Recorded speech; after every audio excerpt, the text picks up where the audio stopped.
3 higher ed authors, 100 plus college and university presidents, dozens of actionable insights for academic leaders. Commencement, the beginning of a new era in higher education, is now available on Amazon.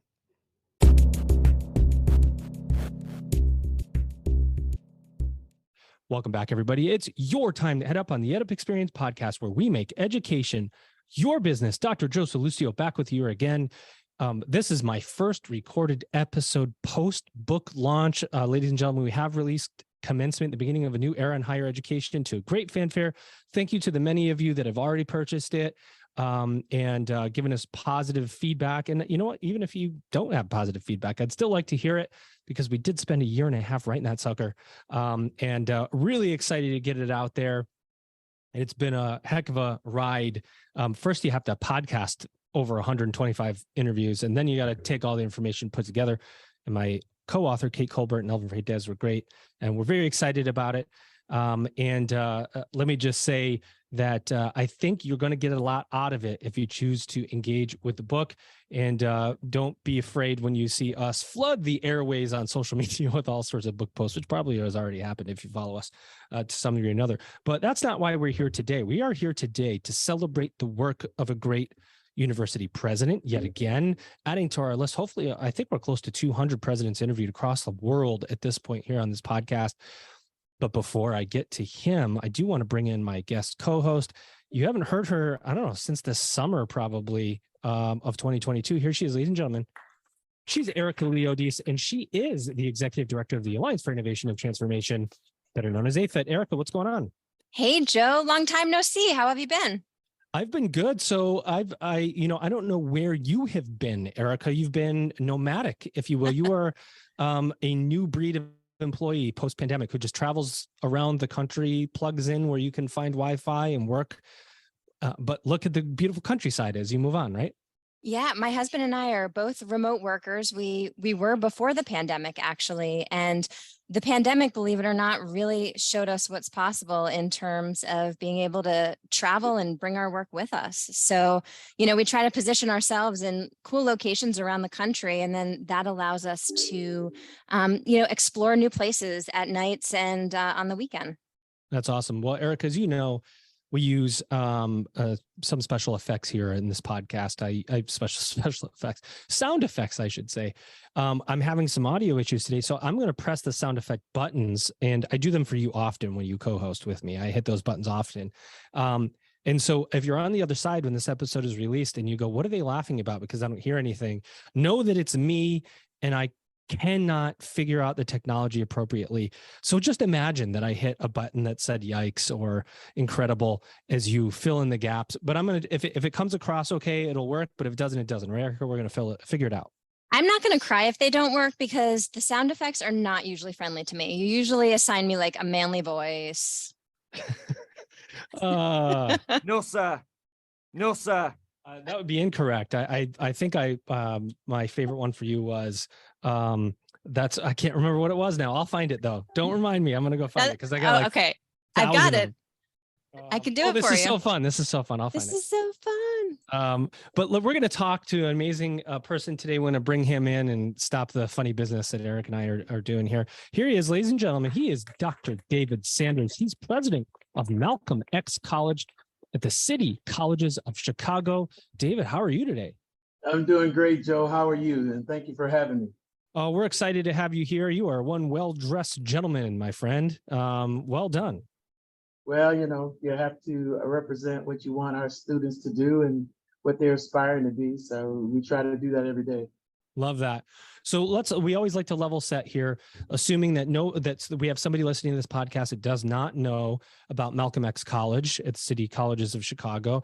Where are you located within Illinois? What do you do? How do you do it? All those things. Sure. So Malcolm X College is one of the 7 city colleges of Chicago. We are the oldest college, community college in the city of Chicago. Since 1911, we've been in existence. We started out as Crane Junior College and then turned into Crane Herzog. And then in 1969, by student demand, our name was changed to Malcolm X College, and we've been that ever since. We built a brand new $51 million campus in Oh, 2016. yeah. And since that time, our graduation rate has increased over 400%. We have become the #1 enrolled community college in the city of Chicago. Amazing. We've led the entire state of Illinois in enrollment growth from 2016 to 2020 by over 2,000%. And we have worked very diligently and very hard to grow this institution to the point that we have doubled our budget to nearly $70 million at this time. So a lot of great things have happened with us. So we shocked because 2,000% is the number that I immediately picked out. 2,000%. Can my mind wrap myself around what an enrollment growth at 2,000% would look like 2016 to 2020? I know, I'd like to hear you talk a little bit about how the pandemic might have fluctuated those numbers, but even if you lost 1,000% of them, which you probably didn't, enrollment growth by 1,000%, how do you do that, first of all, and how do you run a business or this small city that you have to be ready for that many students? Such an incredible task of capacity and right sizing and all those things. Yeah, so really, I think it's changing the dynamics of the way that we address our potential students, and we really work to create a grassroots operation and go out and share the opportunity with every single potential student that we could have in the city of Chicago. So we went to our community-based organizations, we went to the high schools, we went into the neighborhoods to share with them the opportunities that we had here. Now, I'd have to say that, certainly having a brand new building helps you, but the biggest thing that we did is we went through a very exhaustive process to evaluate every single one of our programs. We jettisoned programs that we didn't think were successful or providing economic value to our students, and we brought in programs that we thought would provide tremendous opportunity for our students. The other thing that we did, which I think was tremendous, was we started short-term programs. So we looked at the research and we found out that students were leaving before they could complete their coursework because of life events. It was somewhere between 15 and 20% of our students were leaving for those reasons. And we knew we needed to address that immediately. So how can we get them to a credential before these life events happen, right? And that's where short-term certificates, and it was our largest area of growth. So when you think about it, that's where it really came from, is that, and I want to put it in context. That 2,000% was based upon not just our growth, but what was happening in the industry. So the industry was negative enrollment, and we were positive enrollment. So when you compare the two of them, that's where that 2,000% comes from. Makes a lot of sense. I want to ask a question, and I think this is something that all of us that work in higher ed have to deal with at one point or another, which is the program review process. What programs are, if you get down to it, programs are making money, where you have margin, which ones are not making money, which ones do the students value, which ones do the students not value, faculty to student ratios, all of those things. They're hard to do. It's hard to get around that because you have so many interests. You have faculty interest, you have student interest, you have board level interest at times. Can you talk us through that process and how, maybe a couple of key points or tips or best practices that you went through at Malcolm X College that got you to a point where you could make some of those decisions?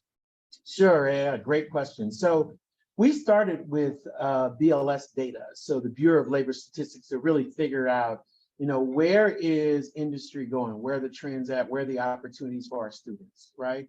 And let me say that we didn't jettison every program based upon, that there's going to be 100% growth or 150% growth in a particular area, or that there was going to be negative growth in a particular area. We really did it because there weren't organic jobs in that area. So, you look and see whether or not, there may be, let's say they're producing 3,000 jobs a year across the country, and maybe it's 150 in our region.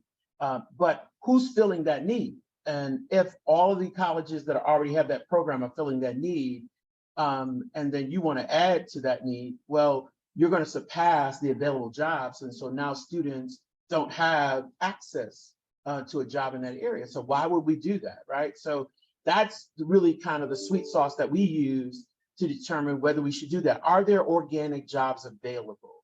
And if there are, is this an area that's going to provide them with a living wage, right? So it's not just a wage, but a living wage. So it had to have a minimum of $15 an hour for us to really move in that direction. And of course, most of our programs are much higher than that. And that's for people coming out of some of our short-term certificate programs as well as our degree programs. So that's really what we looked at. And then we had 5 criteria, right? We determined whether or not, again, the program had organic growth. What was the cost in order to deliver that program? Was it a cost that was larger than we would want? Or when we looked at the cost benefit analysis, at the end of it, even though it might be a high cost, is there such a tremendous benefit that we really need to do that, right? So we took those factors. Do we have the ability to grow the individuals and to meet the criteria that an accrediting body, whether it is a regional accreditor or a specialized accreditor? So we looked at all of that and said, if the answer was yes to all those questions, then we went with the program. If it was no, unless there was some other criteria that would help us, like, with our mortuary science program, it didn't meet one of those principles. But when we went out and talked to all of the funeral directors in the city of Chicago, they were like, this is the greatest program, you cannot let it go. And of course we did. I love that it was so much about outcome-based decision-making, right? Can we find students jobs, not internal, we like the program decision-making? Of course, there is some of that always in mission alignment. In the end, if the students can out and get work, that is one of the key decision makers. And Erica, I'm kind of monopolizing, so I'm going to send it over to you. Yeah, thanks, Joe. So I was wondering, David, if you could talk a little bit about the apprenticeship programs at city colleges, because I understand that recently made headlines with First Lady Jill Biden talking about the apprenticeship programs that you offer at, I think, all the city colleges. So maybe you could talk a little bit about how that integrates into the work that you're doing and that program evaluation. Sure. So, there are, I just first let me explain this concept that you have apprenticeship programs, right? And those apprenticeship programs, in many cases, you don't get paid for it. It's just an opportunity for you to learn the craft and be a part of that particular industry. But what we're doing is what's called registered apprenticeships. So you register those with the federal government.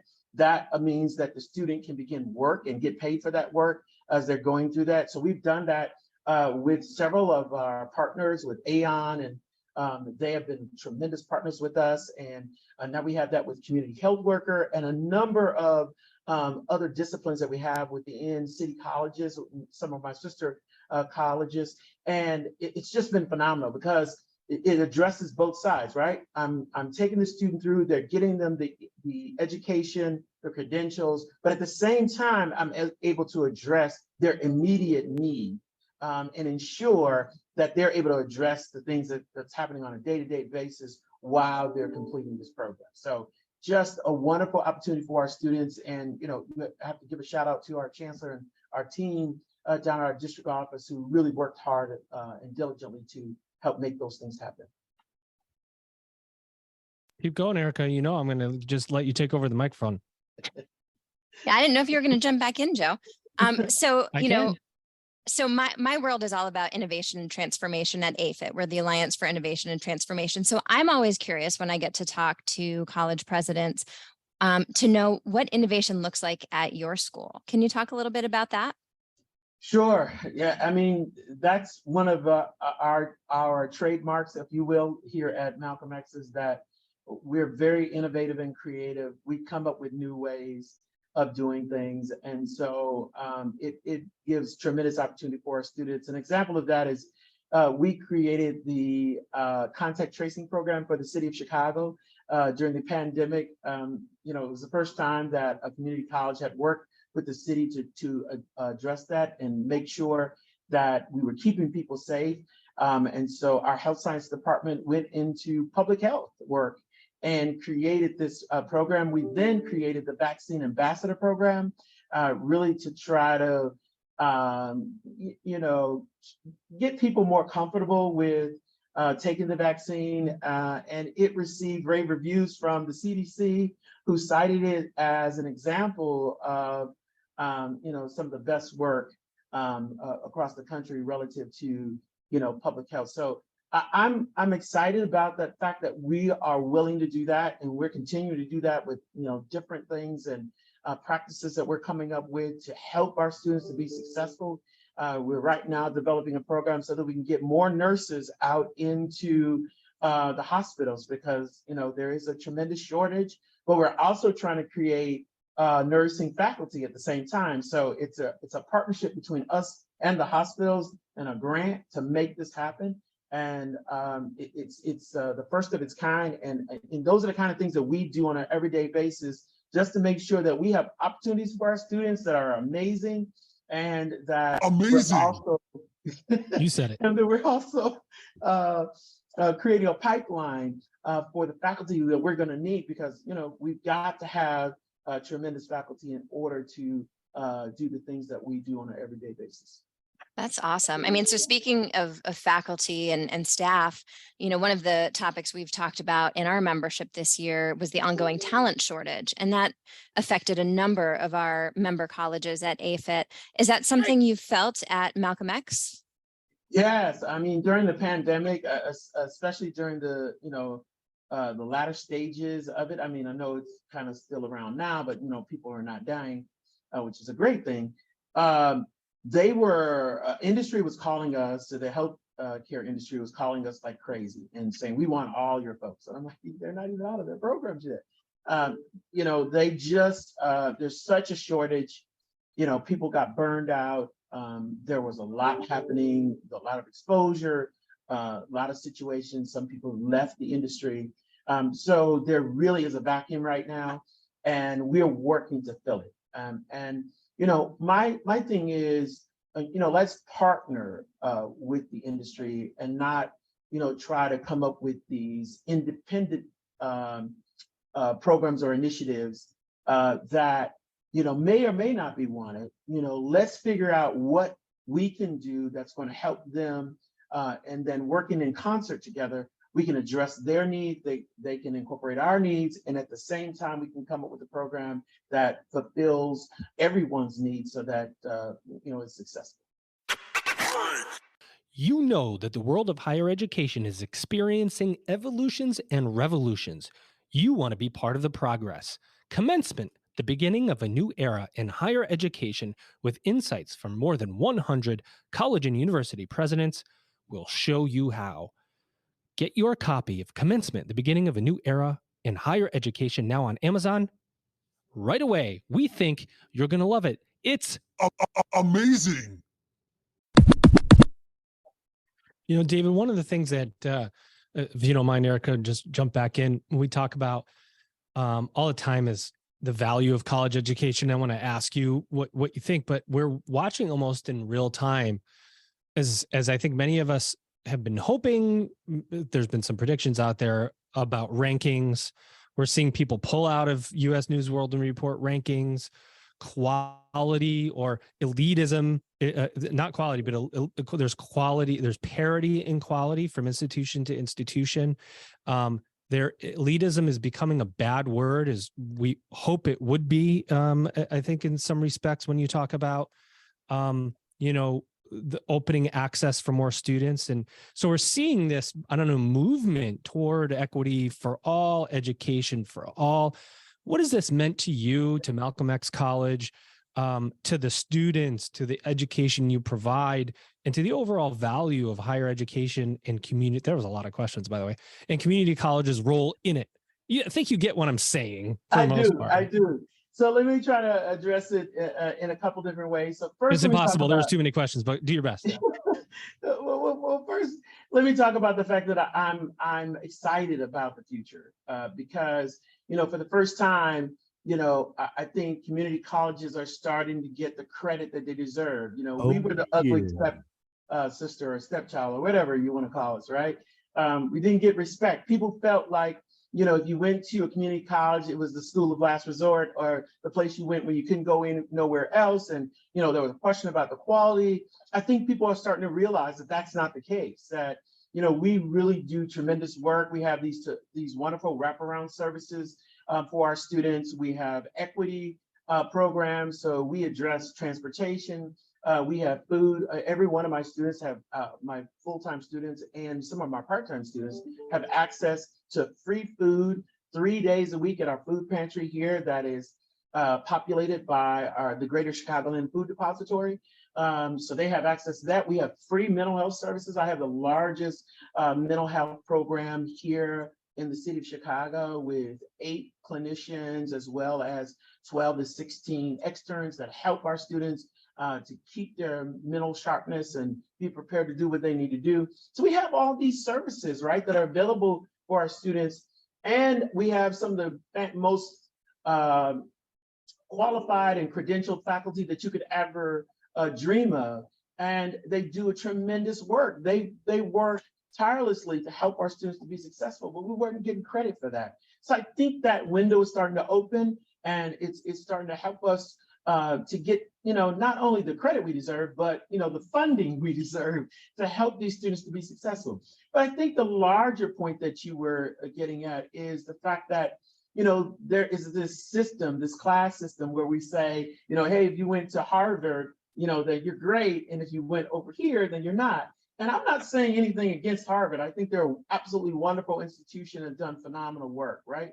But I think we have to, step back for a minute and say, look, what is education all about? And it really is about developing competencies and knowledges, and knowledge that is going to help an individual to achieve their objective. And that, what we really try to do is work with an individual that everybody else has said, hey, they can't do this or they can't do that, and provide an opening for underrepresented groups, people who, someone shunned or said, they can't make it. We now are able to partner with those four-year universities like the University of Illinois. We have a great partnership with the University of Illinois Chicago, where we just created a partnership with our nursing program for our students to get their BSN and be able to work while at the same time they're in that program because it's an online program. Those partnerships weren't happening before, and they're happening now because I think they're starting to see the value that we have, and those barriers that were there before, of perception and elitism are really kind of softening, and we're creating these partnerships that are helping students to get to where they need to be. Yeah. I'll tell you this. One of the things you said, and this happens to me all the time because I'm in meetings here at my institution, and I consult on the side and all these things, and I'm getting these conversations about quality. And accreditation, the word, it's like the red herring for preventing innovation or helping to create that caste system because it's scary and you can use it as a weapon to create fear. And then it's like, well, any school that's regionally accredited is accredited by the regional accreditor. If you're accredited by HLC, so are so many institutions. And it's not like they have a playbook that says, they have a standard set, and that standard set is a published standard set, and you have to meet the standards of the accreditation. They don't have substandards for subcategories of institutions or different kinds. How you meet those standards is up to you as an institution to prove. The accreditor is going to come in and make sure you could prove that you're meeting the standard. And has nothing to do, and the faculty that are teaching it, community colleges are teaching it, private colleges, and those that are teaching it, private colleges are teaching it, public colleges. And it's like, quality is about what you provide to the student when they're with you, and that you give them a good experience and they get out and are able to get a job and work. Nothing to do with what anybody else says about your quality. And I get in these like I hear somebody say like, oh, well, the quality of our institution. And I go, no, we don't. It's every institution has quality. So says 6, 7 regional credit, however many there are. Right? Am I right or am I right? You're right. Sorry, I get to soapbox on that because it cooks my bacon a little bit, you know? That's all right. I love it. It's one of those things where, I think people have these perspectives and perceptions. Perceptions betray us at times. And I think that's one of the things that happens again with community colleges. Our faculty are just amazing because not only do they teach in the classroom, but we have students that have particular needs. And rather than them just say, well, you go over to this area and they'll take care of you, they will personally get invested in these students to help them to be successful. That's the kind of faculty we have here. And I love them. I mean, I'll go to bat for them, I'll fight for them. I don't physically fight, but you know what I mean. I know We'll do whatever's necessary because, those are kind of people that, is going to say, hey, you need help. We're going to help you. We're going to help you to get to where you need to go. And we're not going to leave you out there alone. We'll throw you a lifeline. And 14% of my students, according to a Bain study that was done in 2018, 14% of my students are homeless. 14%. Now, I want you to put that in context because I have 9,000 credit students, right? So that means about 1,300 students are homeless, okay? Yikes. Or home insecure, which means they don't have a secure home. They're maybe going from place to place to place and sleeping. And yet they are dedicated to coming to college to get a better education. That dedication and commitment to me is what inspires me every day to get up and to come here early and do everything that I can to help those students, because in spite of the circumstances that are happening in their lives, they're saying, I see a better life for me. I'm going to go after it. I don't really know how I'm going to get there because I got all these other problems, but I'm still going.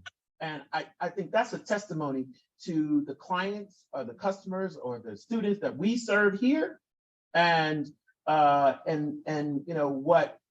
others may not see in their own areas. And so I'm excited about the opportunity we have to serve our students. Get this man on the stage, Erica. We got to get him on a stage. He's speaking I the know, truth. right? The excitement and passion, you exude it. And I've said this before on this podcast, I find college presidents to be among the most passionate group of professionals I've encountered in my career because of exactly what you're saying, that ability to provide a service that changes people's lives. And you're doing that so beautifully, obviously, at Malcolm X, and taking such an intentional approach, it sounds like, which must be very rewarding to do on a day-to-day basis. So I have to ask, thinking about, the future of higher ed, the future of Malcolm X College, what kind of issues or challenges keep you up at night? Like, what are the big things that, as Joe said, cooks your bacon? Don't start associating me with that. That came off the cuff a little bit. I just started a hashtag as you said it, Joe. Right, I love bacon. I love bacon. I can't eat it. I can't eat it right now. My doctor. I love bacon. But listen, there are so many issues that need to be addressed in this country, right? I mean, there's all these different things that are happening. And, I had a conversation with our faculty that we are the solution to what ails many of our cities, of our country, our states. We are the solution. Why do I say that? If you look at the demographics in the city of Chicago and you look at each particular neighborhood, right? And there we have firms that, some of our community-based firms that do this work. Wherever education is high, crime is low, income is high, job opportunities are high. And that is in every single neighborhood except for one. And what we found out is in that one neighborhood, the community got together and said, wait a minute, it's not going to happen here. There's something to be said about unification, and that happened in that one neighborhood. But in all the other neighborhoods, where education was high, you had low crime, you had higher incomes, higher job opportunities, or more quality job opportunities. And where education was low, you had high crime, lower job opportunities or quality job opportunities, and lower income in every situation. And so I spoke that to my faculty and staff and said, hey, this supports that we've got work to do in these areas, and we got to bring these students in. So that's one of the things that we're focused on, is trying to figure out how do we get students who need this opportunity, how do we get them here? How do we remove barriers that would stop them from coming or that would impede them from being successful? What can we do to speak their language, to connect with them? Because I think at times, speaking about Black males, because we've seen a lot of drop in Black males coming to higher education, I've realized that we're not speaking their language. So we need to speak their language and help them to see that we're here to help them and that they can achieve success, because many have been conditioned to believe that, oh, you're not capable. And I, for one, and I believe my entire team will say this, that we believe that every person, there's not one single person that cannot learn. Every person can learn. So that's what we believe, and that's what we push on the people. So with that, we are starting an extension of our nursing program. We're going to bring it to the south side of Chicago. We're located kind of west side near downtown, but we're going to bring it to the south side of Chicago. Then we're going to go bring it to the north side. We have a satellite campus on the west side that's further west from where we're at. And we are expanding, going to do a $9 million renovation to our Westside Learning Center campus, because we believe that, if you're asking people to come to your facility, that you ought to invest in it, because that investment says that you care about them and you think that they're worth something. So you're going to put some investment in there, and they're going to have a facility that they can be proud of. And that's what we're going to do. So we're going to do that over there. And we're working with the community. I have some of my recruiters are going out with iPads to recruit people off the street. We're going to enroll them right there, because why are we saying you can't do it? I guarantee you that those students probably can produce some of the greatest results ever, because they've been able to deal with some of the worst issues in our country, and still they're here. They've been able to survive. I love that passion. Love that passion. And one of the things that you brought up, and then I'm going to ask you our final question to close out the episode, unless you have any more you want to slide in there, Erica, before I move. Go for it, Joe. All right. You mentioned Black men leaving college, and there's been a lot written about that recently, about just Black men are leaving in droves, are not coming back. You talk about not speaking their language.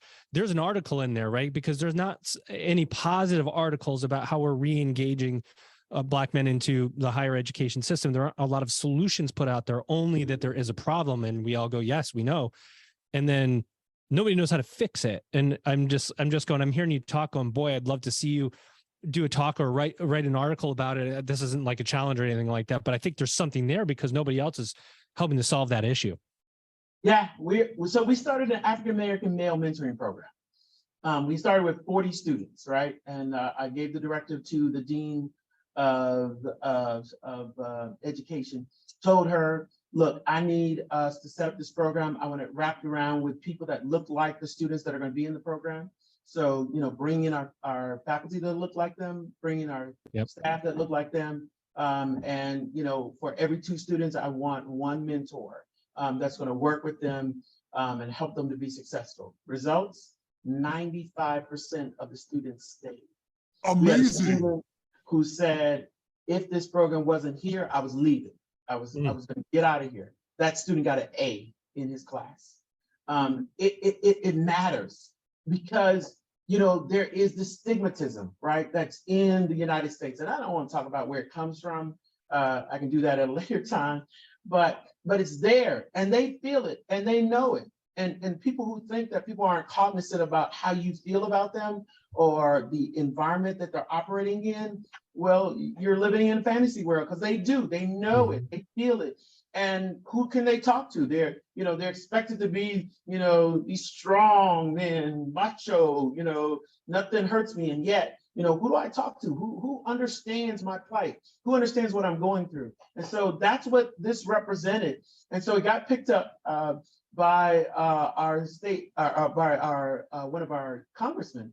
And we are waiting on word to hear whether we got about $1.8 million to expand the program to 200 students and make sure that they have the resources and the support necessary for them to be successful. And we're going to go from there to create a Black Male Institute. And again, we're bringing in people from the inner city. We're not, cherry picking and saying, okay, just you here and you there. We're like, anybody, come on. We're gonna provide an opportunity for you. We're going to get you to where you need to go. And we're going to make sure that you got supports. And we're going to, at the end, ensure to the best of our ability that you're successful. I love that. We'll send this. So when this episode comes out, we'll just send a copy right over to that senator and say, this is what you have the opportunity to fund here. Look at this passion. Well, we like to close out every episode with the same question, David. We're going to ask you now, what do you see as the future of higher education? Hey, listen, I think the future of higher education is bright. There definitely is going to be some changes. I think those changes are needed. We certainly need more funding, especially for community colleges. It's going to help us to address, again, some of the needs these students have. It's not their fault, that they grew up, the way they grew up or where they grew up, didn't have the resources and supports that others had. That's an equity issue, and we can address that issue. I think we need to holistically address that as a nation because that makes us better, right? We need diversity of thought. But overall, we've got some tremendous institutions, right? Here in the state of Illinois, I give my hats off to President Killeen, who's doing tremendous work at the University of Illinois, and he's reached out to me, and he's just been a partner, and I thank him. And to many others, we have DePaul University, Roosevelt University. Those are two that are real close to me. President Ali, who's a great friend of mine, just wonderful work that they're doing over there. That's the way we need to address this. We got to come together. We got to address the issues. If it's costing too much, then we got to figure that out and ensure that we're providing a pathway for students to be able to take advantage of these great programs that we have to offer. But at the same time, we've got to continue to ensure that we're addressing the value proposition that education has. Because, here in the state of Illinois, education has $1 billion impact on this state, positive impact on this state from the impact study we did. And we know that's the case. So we're going to continue to strive forward. And I think you're going to see some great things coming from education, and especially higher ed. Well, I'll tell you what, I'm about 3.5 hours away over here in St. Charles, Missouri. And the next time we record, David, because I'm sure there will be a next time, I look forward to doing that live on the campus of Malcolm X College with you. I'm just going to get in the car and drive up and see you. Come on. We'll have space for you. We're going to get it done. And Erica, you got it done as usual here on the EdUp Experience. Every time you come on, you ask such great questions. Thank you for co-hosting with me again. Well, thanks for having me back, Joe and David. It was so nice to meet you. And just, I want to thank you for the passion and intention that you bring to your work as a leader of Malcolm X College. It's passionate leaders like you that are really making the difference in higher education. So thanks for everything that you do. Thank you. I appreciate you. That's my co-host, ladies and gentlemen, Erica Leodis. You know her as the executive director of AFIT. If you don't, then you haven't been listening to the podcast, and you should go and look her up now. And of course, our guest today, speaking the truth, ladies and gentlemen. That's why I love him now. He's got a new fan, and that's me, and one other new fan, and that's Erica. He is Dr. David Sanders. He's president of Malcolm X College at the City Colleges of Chicago. David, did you have a good EdUp experience today here on the podcast? Fantastic. Thank you, Joe. Appreciate you. Ladies and gentlemen, you've just EdUp'd. It's time to level up. The beginning of a new era in higher education begins with you. Order your copy of Commencement, The Beginning of a New Era in Higher Education by Kate Colbert, Dr. Joseph Lucio, with contributions by Elvin Freitas. It's higher education's must-read book of 2022. Discover how you can seize the moment to change higher education forever. Commencement, the beginning of a new era in higher education, now available on Amazon. For bulk orders, contact Kate, Joe, or Elvin